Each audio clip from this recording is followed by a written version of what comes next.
Hi everyone, I'm GREYMOND. For over a decade now, I've been helping people recover from OCD. I've myself suffered and fully recovered from severe OCD, as have my clients. Today, I wanted to talk to you about what to do if OCD thoughts come in not as a what if thought, not as a question, but as a statement. It feels like a fact. It feels affirmative rather than a question.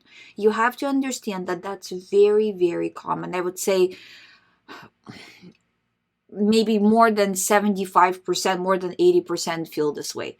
For some people, it still comes in as a question, but for a lot of people, it comes in as a statement. And it can come in with urges, with sensation, physical, emotional, even can come in dreams. So if it comes in for you, not as a question, but as feels very real, feels affirmative, feels like I really want this, feels like it's really me wanting this, whatever, depending on your theme, you need to choose to disregard. This is the same as any other OCD topic as an OCD thought. So when we say OCD thought, this is what we mean. We don't mean just a question, not just a what if question. It can be literally coming in any way, because the goal is to get you to do the rumination or to get you to do the compulsion if you do compulsions.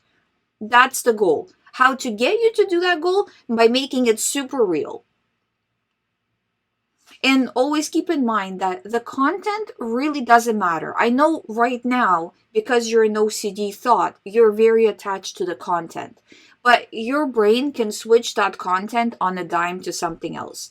And if you don't start approaching OCD recovery from a position of it's all content, it doesn't matter, and continue to, I'm recovering from, I don't know, religious OCD. I'm recovering from relationship OCD. I'm recovering from harm OCD. You're going to continue to go around and around forever. It becomes a whack-a-mole situation where, you kind of get rid of one and another one comes up.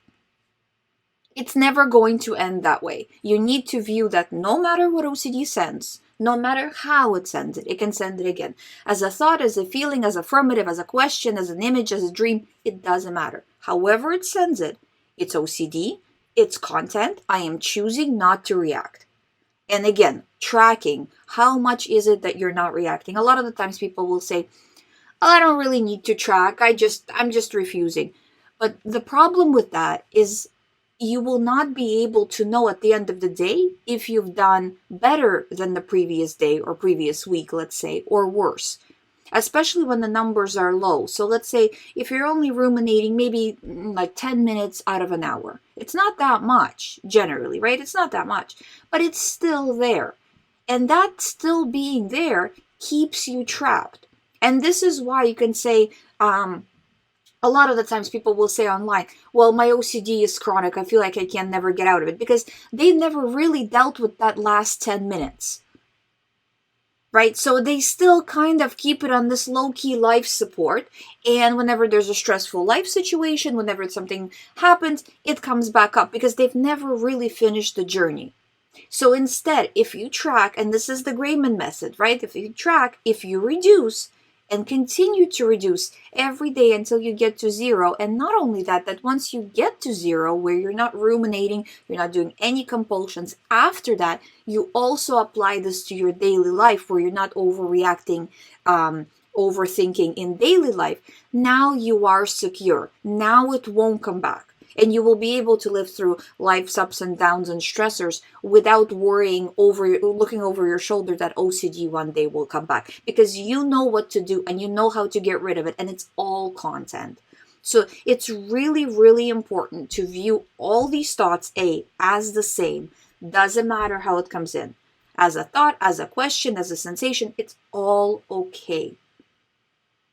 Just choose to disregard. Let it scream at you, but choose to disregard. Do not give in, because you start to give in and you continue and it gets worse. And whatever you did today, this is another thing. Whatever you did today will matter for tomorrow. So you reacted badly, let's say today, with overthinking and maybe Googling and maybe checking reassurance behaviors, asking, what do you think is going to happen tomorrow? You hyped yourself up. Tomorrow is going to be worse because you made it more important. Your adrenaline shot through the roof. Your cortisol went up. And then tomorrow we're gonna have repercussions of that. And then if tomorrow you give in again, you're creating even worse situation. So it's set yourself up for success. Don't do the compulsion. Don't do the rumination. Get off of Google entirely and choose to disregard no matter how it comes in. I promise you, I've been doing this for over a decade now. You will not be wrong in this. In disregarding, you will never be wrong. You will never be in a situation where you're like, I disregarded and it all fell apart. No, you will disregard. It will feel bad. The anxiety curve will happen where it will go up to the peak. You will feel like I am weak at my knees. I feel like I am going to lose it. And you stay on track. You do not give in, and you will feel that anxiety curve will go down as long as you don't feed this, okay? So I promise you this works step by step. I believe in you. If you haven't subscribed, please subscribe. I will be back tomorrow with another video. If you would like to do a one-on-one recovery program with me, all the information is on youhaveocd.com.